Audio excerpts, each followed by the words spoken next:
So, what do you mean you keep your ketchup in the fridge? You don't keep it above the stove, like right here? Huh? I don't understand. Why are you putting this in there when clearly,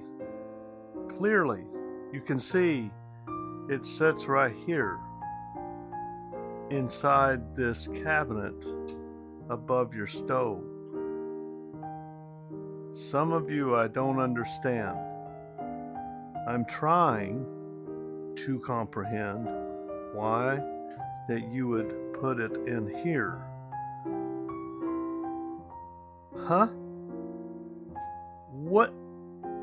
Where did you? What?